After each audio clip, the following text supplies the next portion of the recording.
감사드립니다. 3월달 첫 주일 새봄 문턱에 우리 주일 맞이해서 예배 드리면서 금년도 아름다운 소식을 전하자 교회 표를 정했습니다. 이 아름다운 소식을 전하는 표에 걸맞는 3월 첫 주일 전도의 능력에 대한 말씀을 하나님 앞에서 우리 모두 나누면서 사도행전 1장 8절의 말씀이 축복으로 우리에게 충만하게 임하여지는 시간이 되어지기를 소원합니다. 성령이 임하게 되기를 바랍니다. 권능을 받게 되어지기를 바랍니다. 땅끝까지 복음 전하는 증인의 예수님의 유언적 명령을 정말 마음에 소중하게 새기고 받들어 이제 돌아가서 실천하며 전도의 능력 있는 자들로 우리 모두 살게 되어지기를 간절히 소원합니다. 우리 사람은 누구나 실수가 있지요. 허물이 있음에도 불구하고 대부분의 사람들을 보면 자신의 잘못을 다른 사람들 앞에서 인정하려고 하기보다가는 변명으로 일관할 때가 참 많습니다. 그 좋은 예가 남이 아닌 부부 사이에도 어떤 잘못이 있을 때 그 잘못을 시인하기보다가는 억지를 쓰면서 정당화합니다. 자기를 합리화시키려고 합니다. 그러다 보니까 오히려 관계가 부부 사이에도 더 멀어질 때가 있어요. 그것이 타락한 인간의 본성이라면 하물며 지금까지 자신이 잘못 살아온 죄를 마음으로 깨닫고 입으로 시인하고 눈물 쏟으며 회개하고 조상 대대로 아니면 평생 믿어오던 종교를 포기하고 새로운 종교로 바꾼다고 하는 일이 인간의 말로 가능해질까? 인간의 힘으로 가능할까? 세상에 어느 누구보다 변화의 가능성이 도무지 없어 보이는 사람들을 말하라면 유대인일 겁니다. 우리 사람이 사람을 평가하지 못하지만 어떤 사람들은 그것도 하나님 앞에 정죄하는 죄가 될지 모르지만 저 사람은 평생 변화될 가능성은 도무지 없어 보이는 이런 사람들도 있어요. 유대인들이 그런 사람들입니다. 그들은 조상 대대로 선한 일 많이 하고 율법 1.1회라도 어기지 않고 잘 지켜야만 구원받을 수 있다는 적선 종교를 믿어온 사람들이죠. 그 유대인들에게 사람이 율법을 지켜서 선하게 살아야만 구원받을 수 있는 것이 아니고 오직 예수께서 우리 죄를 대신하여 십자가에 못 박혀 죽으신 것과 다시 사신 부활을 믿어야 구원 얻을 수 있다고 가르치는 기독교에 대해서 여러분 유대인들이 얼마나 적대감을 가졌겠습니까? 그러한 유대인이 기독교로 개종하여 그것도 개종한 일개 한 신자에 불과하지 않고 예수 그리스도를 위해 순교자가 되었다면 과연 그것이 인간의 힘으로 가능해질까? 인간을 변화시킨 데 있어서 인간의 힘으로만 어렵다면 과연 무엇으로 사람을 변화시킬 수 있는지 오늘 읽은 하나님의 말씀을 통해서 우리는 그 답을 찾아야 됩니다. 오늘 성경 말씀을 기록한 바울, 과거 어느 누구보다 유대교 철저하게 신봉했던 골수분자였지요. 이런 사람이 예수를 믿고 기독교로 개종할 가능성은 추호도 없는 사람이었어요. 그러한 사실을 누구보다 잘 아시는 예수님께서 그것도 대제사장들에게 공문까지 받아 손에 들고 다메섹을 향하여 살기등등하면서도 의기양양하게 기독교인들을 소탕하기 위해서 가는 길목에 부활하신 몸으로 밝은 빛 가운데 나타나셔서 친히 이름까지 부르시면서 자기를 비유대인들에게 복음 전하는 사도로 쓰시겠다는 겁니다. 일부 예배는 아멘을 다 잘하던데 이분은 너무 많이 와가지고 서로 아멘을 양보하시느라고 이번 주간 지난 주간 제가 충청도 갔더니 진짜 오리지널 충청도를 만났어요. 요즘은 충청도도 빠른데 도무지 아멘을 안 해. 그래서 내가 그랬죠. 당신네들은 이불 속에 들어가서 모아놨다가 한꺼번에 할 사람들 내가 다 알고 있다 그랬더니 갈갈 웃으면서 또 아멘하다 또 잊어버렸어. 늦게 알고 보니까 얼마나 철저한 또 보수신앙 가지고 계시는지. 그러니까 앞에 찬양을 장로님이 드럼을 인도하시고 또 인도하시고 찬양단들은 뜨거운데 따라 같이 해야 될 사람들은 어느 교회하고 좀 비슷한 것 같더라고요. 여러분, 예수님께서 복음 전하는 사도로 이 사울의 이름을 친히 부르면서 그를 소명하셨는데 오늘은 성경을 좀 몇 군데 찾아 같이 또박또박 좀 읽으면 말씀의 은혜가 될 줄로 믿습니다. 우리 사도행전 9장 4절 봅니다. 땅에 엎드러져 들으매 소리가 있어 이르시되 사울아 사울아 내가 어찌하여 나를 박해하느냐 하시거늘. 자, 훗날 이 바울은 과거 자기와 같이 기독교에 대해서 적대적인 사람들에게 복음을 전할 때 종종 그 체험을 간증한 것을 성경에서 찾아볼 수 있습니다. 내가 과거에 이러한 사람이었는데 말재주로 내가 변화되었겠느냐? 사람의 힘으로 변화되었겠느냐? 아니라는 겁니다. 자주 간증을 하게 됩니다. 자, 22장 7절 보겠습니다. 내가 땅에 엎드러져 들으니 소리서 이르되 사울아 사울아 내가 왜 나를 박해하느냐 하시거늘. 26장 14절도 봅니다. 우리가 다 땅에 엎드러지매 내가 소리를 들으니 히브리 말로 이르되 사울아 사울아 내가 어찌하여 나를 박해하느냐 가시채를 뒷발질하기가 내게 고생이니라. 이게요 갈라디아 2장 8절에는 보겠습니다. 베드로에게 역사하사 그를 할례자의 사도로 삼으신 이가 또한 내게 역사하사 나를 이방인의 사도로 삼으셨느니라. 베드로에게는 할례자의 사도로 역사하사 삼으시고 바울은 성령으로 역사하사 이방인의 사도로 그를 삼으셨다는 겁니다. 세상에 이미 예수 잘 믿는 제자들이 많이 있는데 하필이면 자기같이 반기독교적인 핍박자를 구원하셨을 뿐만 아니라 이방인에게 복음 전하는 사도로 삼으시는지 쉽게 이해가 되지 않는 일이었을 겁니다. 오늘 부른 찬송 기억납니까? 아 하나님의 은혜로 이 쓸데없는 자, 이 쓸데없는 자 왜 구속하여 주는지 여러분 아십니까? 나는 알 수 없도다. 나는 알 수 없도다. 왜 구속하여 주셨는지.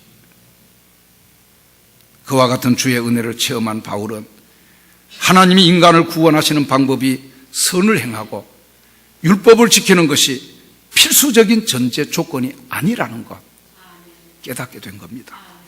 그거는 마치 의사는 환자에게 필요한 것처럼 구세주는 선을 행할 능력이 없고 율법을 지키지 못한 죄인들에게 필요함을 절실하게 깨닫게 된 겁니다. 예수님 세상에 오신 까닭도 십자가에 못 박히신 까닭도 의인이 아니고 자기와 같은 죄인을 구원하시기 위하심이라는 그 사실을 알게 된 겁니다.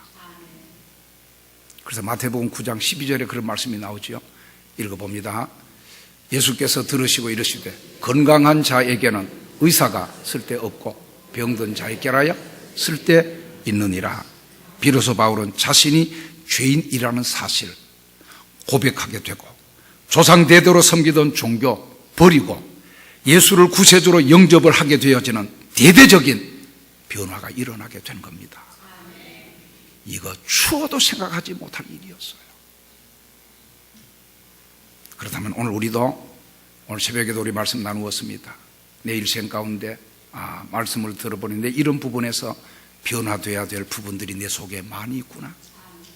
변화돼야 될 부분들이 내 속에 참 많이 있구나. 깨달아졌을 때에 변화되는 역사 내 힘으로 안 됩니다. 목사의 말재주에 설교 가지고 안 됩니다.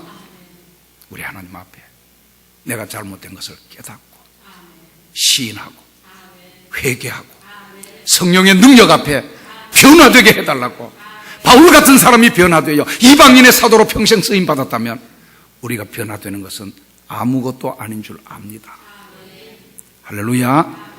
그리고 일평생 신조로 삼고 살아왔던 가치관, 그의 종교, 그의 습관들을 헌신장처럼 미련 없이 다 버릴 수 있게 되어졌습니다. 빌립보 3장에 나오는 말씀이죠. 유대인, 히브리인 중에 히브리인, 가말리엘 문하생, 율법으로 의리 없는 사람. 얼마나 철저한 사람입니까? 그걸 예수하는 지식이 가장 고상하기 때문에 헌신짝처럼 버렸다는 겁니다. 찬송가에도 주 예수보다 귀한 것은 없네.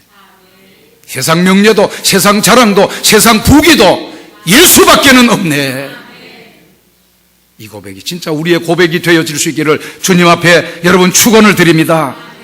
과연 그런 깨달음과 뉘우치는 마음, 새롭게 살겠다는 결단, 일어날 수 있게 하는 원동력이 무엇인가 하는 겁니다. 바울은 그 원동력이 인간의 힘이 아니라는 겁니다. 말재주가 아니라는 겁니다. 하나님의 영이신 성령의 능력이라는 것. 그가 실제 많은 사역을 통해서 더욱 실감할 수 있었던 겁니다. 그것이 바로 오늘 성경 본문에 나타난 바울의 솔직한 고백입니다. 여러분, 바울은 과거에 누구보다 공부 많이 한 지성인입니다. 율법 학자입니다. 말재주가 능한 철학자이기도 합니다. 그것이 사도행전 22장 3절에 밝혀지고 있지요.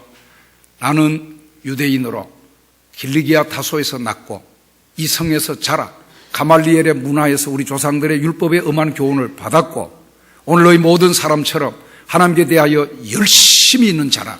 제가 1차 꼭 안 하더라도 여러분 또박또박 나타나거든. 얼른 읽으십시오. 누구보다 먼저 읽으십시오. 힘차게 읽으십시오. 읽는 가운데 성령 여러분 속에 역사할 겁니다.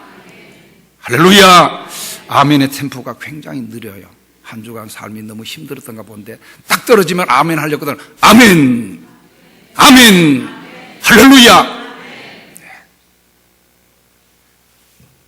하나님께 대하여 열심히 있는 자라. 이 같은 배경 가진 바울의 입에서 나오는 말은 매우 조리가 있었습니다. 설득력이 있었습니다.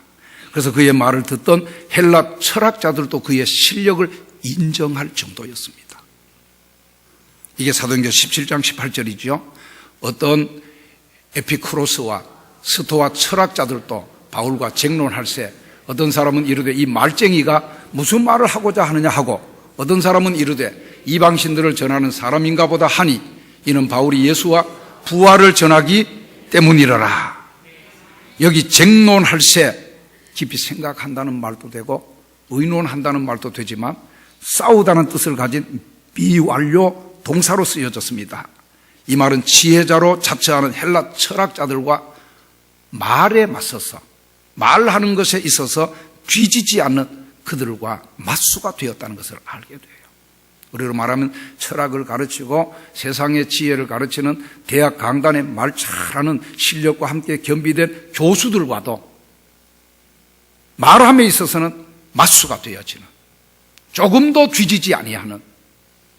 그래서 후일에 이 바리새인들이 그를 죽이려고 재판을 거는데 바울의 말을 따라갈 수 없으니까 말 잘하기로 소문난 변호사 더둘로를 세우게 되지요.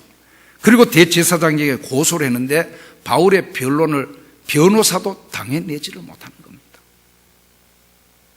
이래서 바울을 풀어줄 정도의 바울은 실력자였습니다. 24장 23절 사도행전 보겠습니다.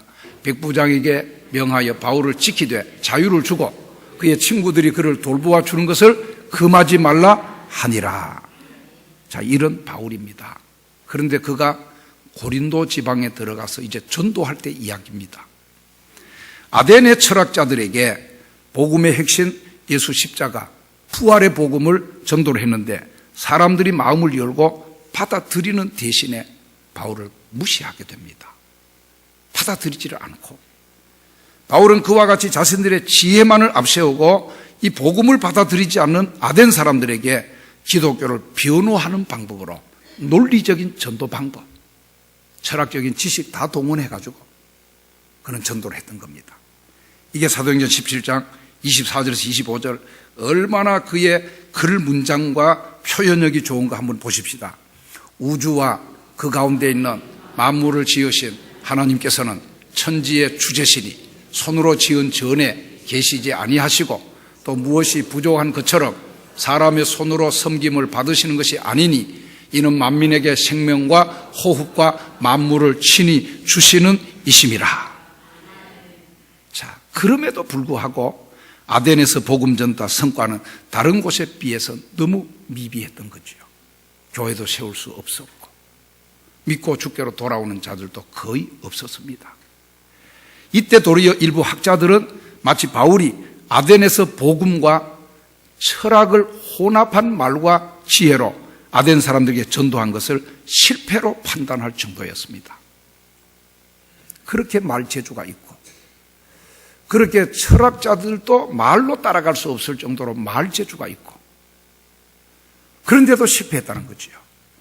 오늘 사도행전 17장 32절 33절 보겠습니다. 그들이 죽은 자의 부활을 듣고 어떤 사람은 조롱도 하고 어떤 사람은 이 일에 대하여 내 말을 다시 듣겠다 하니 이에 바울이 그들 가운데서 떠나매 아덴을 결국은 바울이 떠나게 됩니다. 그렇게 실력 있게 말 잘하고 복음을 정리해서 아주 논리정연하게 글로 표현해도 손색이 없습니다.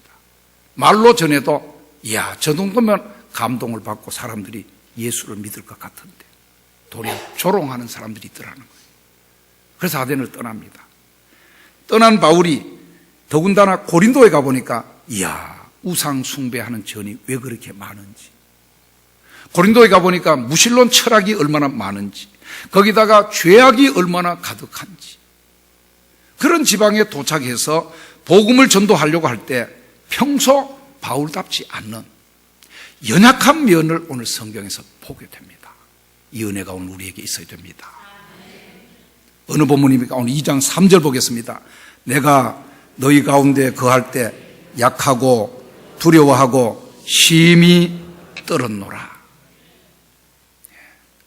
아덴에서 의기양양했잖아요. 말 솜씨가 뛰어났잖아요. 변호사도 그의 말을 따라올 수 없었어요. 거기서 자유의 몸으로도 얻었어요. 그런데 고린도에 와서는 무슨 겁에 질렸는지 약하고 두려워하고 심히 떨었노라. 여기 약하고 말은 아주 무력하고 힘이 없는 상태로 소심하고 마음이 약해진 상태를 뜻하는 말입니다. 두려워했다는 말은 공포심과 놀라움으로 경악할 정도, 그 심정을 말하고, 심히 떨었다는 말은 두려움으로 인해서 전율이 오는 것. 바울이 왜 이래 됐을까? 이유가 뭘까? 또 바울은 그 두려움을 어떻게 극복을 했을까? 바울은 고린도에서 복음 전도하는 방법은 아덴에서와는 사뭇 달랐다는 것, 오늘 성경에서 보게 되는 겁니다. 아덴에서 복음 전하는 것과는 사뭇 달랐다는 것. 그래서 여기 첫째, 말과 지혜로 아니하고, 2장 1절이죠. 형제들아 내가 너희에게 나아가 하나님의 증거를 전할 때 말과 지혜의 아름다운 것으로 아니하였노니. 여기 말과 지혜의 아름다운 것으로 아니했다는 말은 아덴에서처럼 헬라 철학자들이 좋아하는 철학적인 깊이가 있고 화려한 문학적인 수식어를 동원해가지고 듣는 사람들의 귀를 즐겁게 하는 전도하지 않았다는 겁니다. 바울만이 아닙니다. 오늘의 설교자들도 바울과 같은 미혹을 많이 받게 됩니다. 바울과 같은 시험 당하기도 합니다. 뭡니까? 좀 더 자신을 실력 있는 사람들로 보여주기를 원하는 거예요. 철학 쩍쩍, 무슨 긍정 쩍쩍, 무슨 쩍쩍 하면서 말이죠. 실력 있는 사람으로 내비고 싶은 마음, 자신이 실력 있는 사람인 것을 알리고 싶어가지고 말과 지혜, 아름다운 것을 설교하려고 할 때가 있다는 겁니다. 그럼에도 불구하고 바울은 그것이 복음의 본질이 아니라는 것, 그의 경험을 통하여 절실하게 깨닫게 되어진 겁니다. 그건 마치 과일을 달리게 하는 가지와 과일을 잘 익게 만드는 나뭇잎새에 불과한 겁니다. 그래서 바울은 2장 2절에 내가 너희 중에서 예수 그리스도와 그가 십자가에 못 박히신 것 외에는 아무것도 알지 아니하기로 작정하였습니다. 여러분 집에 가셔서도 그렇지만 교회에 오셔서 하루 종일 교회 생활하시고 예배 드릴 때마다 나는 정말 예수 그리스도와 십자가 외에는 알지 아니하기로 날마다 새롭게 작정하는, 그리고 십자가로 충만하시고 예수로 충만해서 여러분 돌아가시게 되기를 축원합니다. 예수 그리스도와 십자가. 세상에 세 가지 종류의 전도자와 설교자가 있겠습니다. 첫째는 모든 사람들이 쉽게 이해하고 공감할 수 있는 도덕적이고 윤리적인 차원의 설교로 십자가가 많이 빠져버리고, 이런 보편적인 설교로 흔히 사람이 어떻게 살아가야 되는가 하는 것이 설교의 주제, 이런 전도자요 설교자 있을 수 있습니다. 두 번째는 아덴에서 바울처럼 십자가와 더불어 철학적인 논리 플러스 합니다. 반반을 조미료 섞듯이 섞어가지고 정치나 경제나 사회나 교육의 회복을 논하는 혼합적인 설교, 지성인들이 들을 때는 좋을 거예요. 네. 지식 있는 사람들 쉽게 다가설 수 있는 전도 방법처럼 생각되어집니다. 세 번째는 오로지 십자가 복음만을 증거하는 전통적인 설교가 있습니다. 인간적인 생각으로는 너무 재미가 없는 설교예요. 너무 재미가 없는 전도 방법이기 때문에 일단 사람들로부터 식상해하고 외면당하게 될 것이라는 우려를 갖게 하는 방법으로 생각이 되어집니다. 그러나 바울의 신조는 오직 예수입니다. 오직 십자가뿐이라는 겁니다. 이유가 뭐냐? 첫째는 천하 인간의 죄를 대신해서 십자가에 달려 죽임 당하신 분은 예수밖에 없다는 겁니다. 그러므로 천하의 다른 이로서는 구원 얻을 수 있는 이름이나 종교나 철학 결코 없기 때문에 선택의 폭이 없습니다. 오직 예수입니다. 오직 십자가뿐이라는 겁니다. 그래서 사도행전 4장 12절 따라하십시다. 다른 이로서는 구원을 받을 수 없나니 천하 사람 중에 구원을 받을 만한 다른 이름을 우리에게 주신 일이 없음이라 하였더라. 두 번째는 인간의 생각으로는 복음이 너무 단순하기 때문에, 세상에 지혜 있다고 자처하는 사람들이 우습게 생각되기 때문에 비웃고 조롱하고 믿으려고 하지를 않습니다.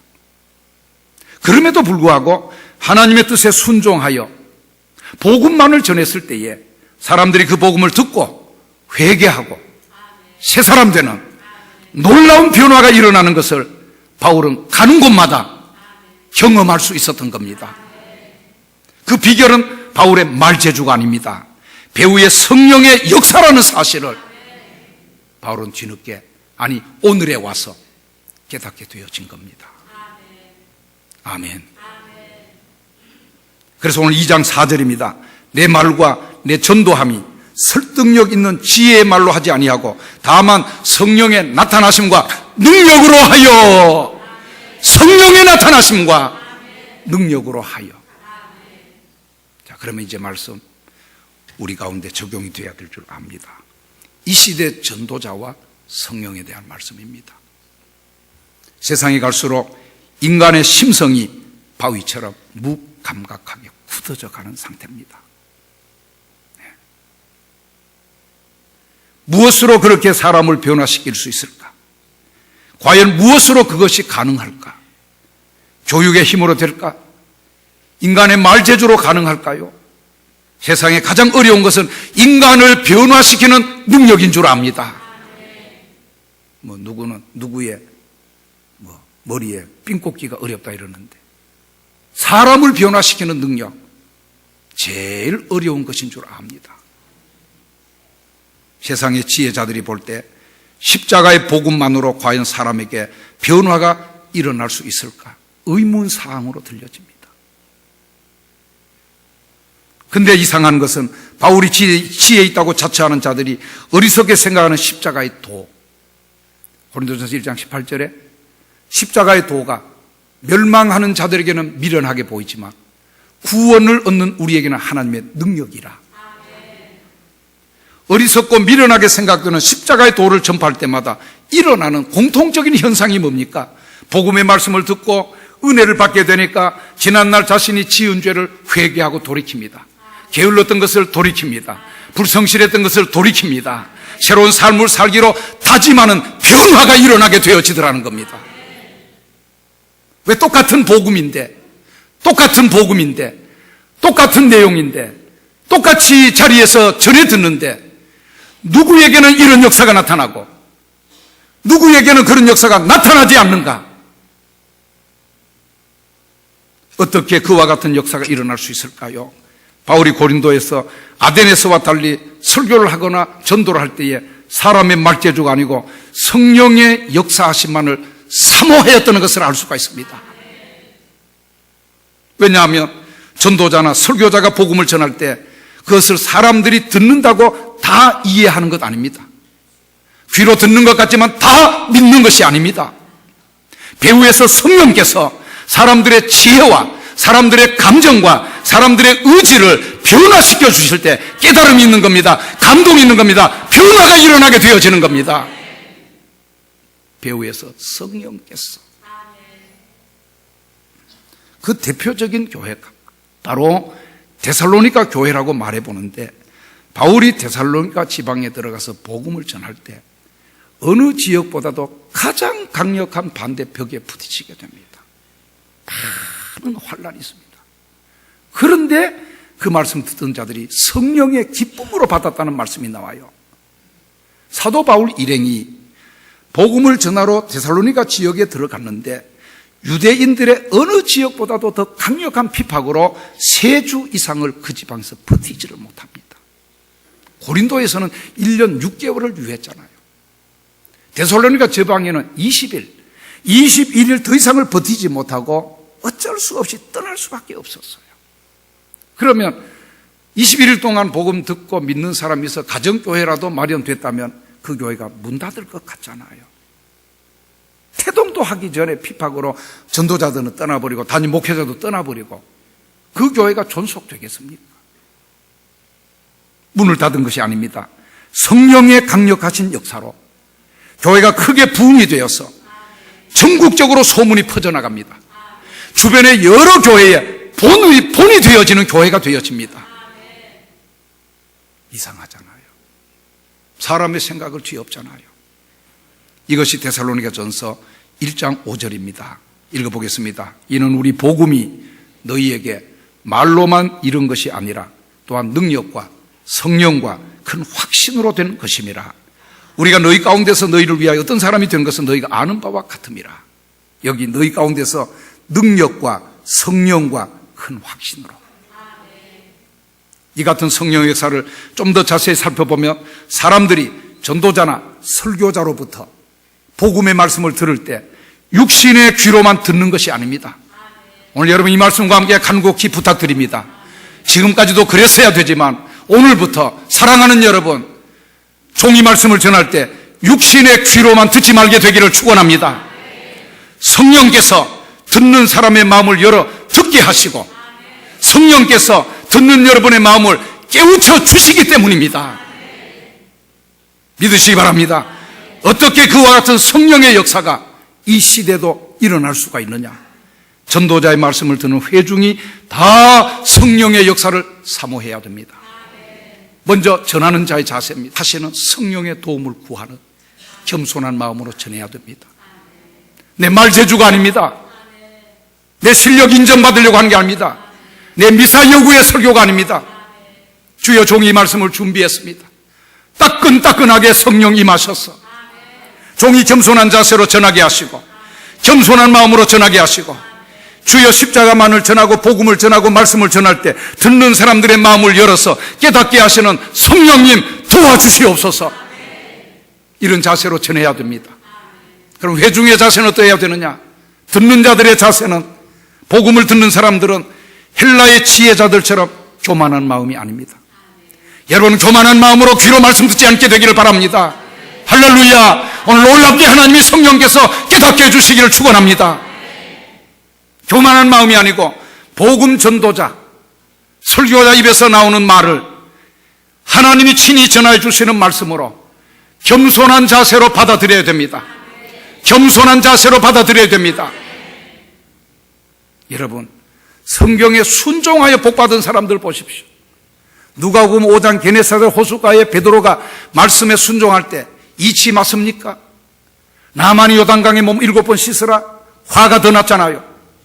사르밧 과부 마지막 음식인데 엘리야가 나타나 물 달라, 그 떡 구워서 날 달라. 순종되겠습니까? 날 때부터 소경된 사람, 예수님이 침을 뱉다 흙을 이겨서 눈에 발라주면서 실로암에 가서 씻어라. 여러분 같으면 자존심 뒤집어져 버릴 겁니다. 그래도 거기에 순종이 되어질 때 기적의 주인공이 되어집니다. 축복의 주인공들이 되어집니다. 믿으시길 바랍니다. 복음 전도자 입에서 나오는 말, 이치적으로 교리적으로 이건 안 맞다가 아닙니다. 그러면 여러분 그 사람들은 신학에서 목사가 되시기 바랍니다. 저보다 훌륭한 목사들 되시기 바랍니다.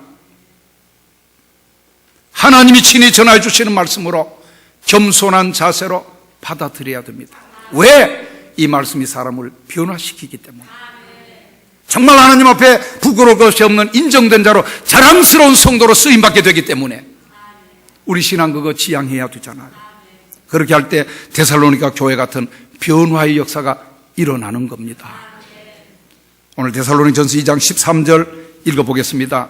이러므로 우리가 하나님께 끊임없이 감사함은 너희가 우리에게 들은 바 하나님의 말씀을 받을 때에 사람의 말로 받지 아니하고 하나님의 말씀으로 받음이니 진실로 그러하도다. 이 말씀이 또한 너희 믿는 자 가운데서 역사하느니라. 누구요? 듣는 자 가운데 아닙니다. 믿는 자 가운데서 역사하느니라. 믿는 자 우리가 되어지고 하나님의 말씀으로 벌써부터 받았으면 오늘 여러분 다 정말 품성이나 인격이나 신앙이나 자랑스러운 성도가 되어 있을 겁니다. 할렐루야. 부끄러울 것이 없는 인정된 자로 하나님의 쓰심에 합당한 자가 되어 있을 겁니다. 믿게 되어지시길 바랍니다. 이유는 복음인 인간의 능력이 아닌 하나님의 능력으로 사람들에게 알려지게 되게 있기 때문에 인간의 약함 속에 나타나는 겁니다. 그래서 아덴에서 전하던 것과는 사뭇 다른 방법으로 고린도에 와서는 너희 가운데 내가 거할 때 약하고 두려워하고 심히 떨었노라. 약할 때 주의 능력이 강하게 나타났어요. 심히 떠는 전율 속에 주님이 붙잡아 주셨어요. 환상으로 나타나 주셨어요. 말씀도 들려주셨어요. 믿게 되기를 바랍니다. 이것을 본보여 주신 분이 계시잖아요. 바로 나약한 인간의 육신을 입고 세상에 오신 예수님이십니다. 그 예수님이 약하심으로 십자가에 못 박히셨지만 오직 하나님의 능력으로 부활하셨습니다. 그러므로 인간의 연약함은 부끄러움이 아닙니다. 하나님의 능력이 역사하는 데 필요한 전제 조건이라는 겁니다. 약하고 두려워하고 심히 떨었노라. 오늘 사랑하는 여러분, 우리가 살아가는 시대 갈수록 사람들의 마음이 강팍해져서 복음을 듣기를 싫어하고 있습니다. 오늘도 여러분이 설교를 들어도 가려서 듣기 좋은 노래만 들으려고 합니다. 아닙니다. 십자가는 그게 아닙니다. 복음의 능력, 전도의 능력은 그게 아니잖아요. 하나님의 영이신 성령은 하나님의 깊은 것을 다 아시며 인격적이신 하나님이시기 때문에 복음을 각 사람에게 맞도록 가르치시고 깨닫게 하시고 그렇게 살 수 있도록 이끄시기 때문에 듣는 사람들을 능히 믿게 하실 수 있는 겁니다.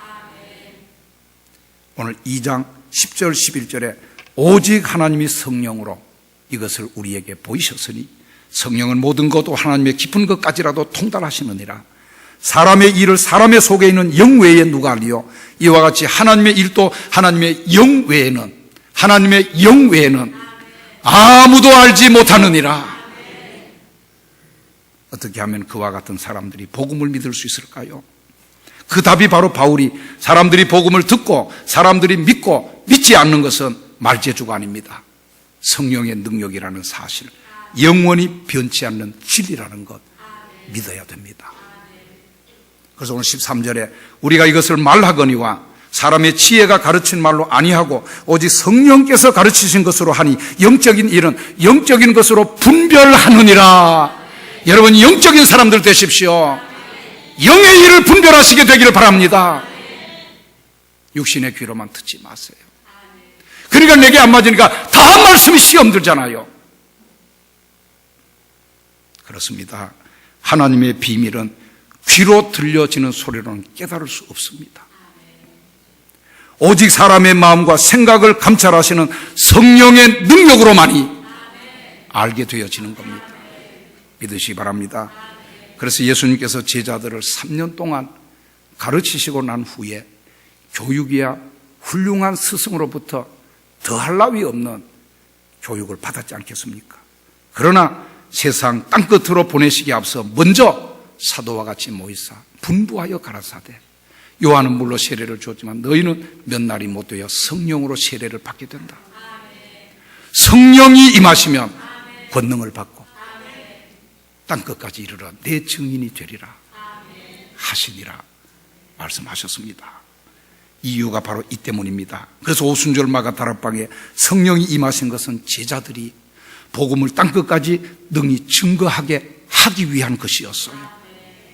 그 사람들이 무슨 말재주가 있습니까? 그 사람들이 철학적인 용어를 지식이 어디 있습니까? 그러나 온통 세상이 감당치 못하는 이기는 믿음의 사람들이었고 견디는 믿음의 사람들이었고 세상이 감당치 못하는 복음 전도자로서의 사명을 감당했던 사람들입니다. 예수님께서 이제 십자가와 부활의 복음을 꽃 피우셨습니다.